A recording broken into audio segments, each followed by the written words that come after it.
go. Okay, latest in e-commerce news today. Supermarket boss's blunt reply to toilet paper hoarder wanting a refund. This is absolute classic Aussie legend. John Paul Drake from Drake's Supermarket over in South Australia has given a customer the bird when this guy stockpiled 150 packs of 32 roll toilet tissue. That is 4,800 rolls of toilet paper. No idea how much he spent on that. And 150 1 litre bottles of hand sanitizer, which he then couldn't sell on eBay because eBay blocked him. This is totally classic. I love it. And so he goes back to the supermarket and tries to get a refund, and John Paul gives him the magic finger and says, well, you're stuck with it. So this guy's basically just bought himself about 5 years worth of toilet paper and probably more hand sanitizer than he'll ever use in this entire lifetime.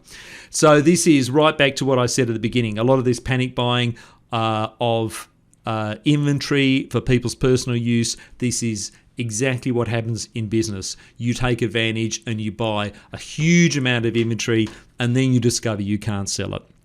You end up with slow-moving and obsolete stock. This guy is now experiencing the pain of slow-moving and obsolete stock, as he has spent who knows how many thousands of dollars and conned a whole bunch of his friends to go out and panic buy this stuff, and he is now completely stuck with this toilet paper.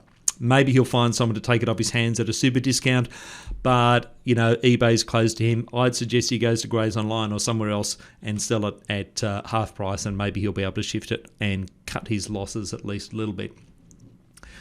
Myer rehires 2,000 staff after recently 10,000 people at Myer lost their job because of the shutdown. They've now rehired 2,000 people because their online is booming. This is exactly what I said would happen. If people are at home, they have to shop online.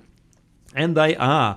So good on you, Myer. That's at least 20% of the people that you've rehired. That is a little bit of a bonus. It sucks if you're still one of those 8,000 people that didn't get rehired, but we're all going through a lot of pain at the moment. So good on you, Myer, and good on your world for realising that the future of supply chain is personal and it is e-commerce. In another news, Australia Post accused of laziness with parcel home delivery. That's a bit unfair. It is not laziness. These posties are not lazy. If you had to sit on a motorbike all day and running around delivering all these packages, and suddenly you get flooded with home deliveries and you simply don't have time to go and knock on every single door and wait for people to eventually come for the door and sign or do whatever they're doing with the new contactless delivery. I think in a situation like this, when you simply cannot keep up the original service promise, you have to reset service expectations. Everybody knows that the world is in disaster. Australia Post, I feel for you. You're being flooded and it's extremely difficult. But I think what you've got to do is reset your expectations with your customers. Tell them that if that people either provide a secure place for people to leave parcels, or you're going to have to go to the post office and pick it up, because the poor posties simply cannot deliver and wait and get signatures for every single delivery. It's just not going to be possible.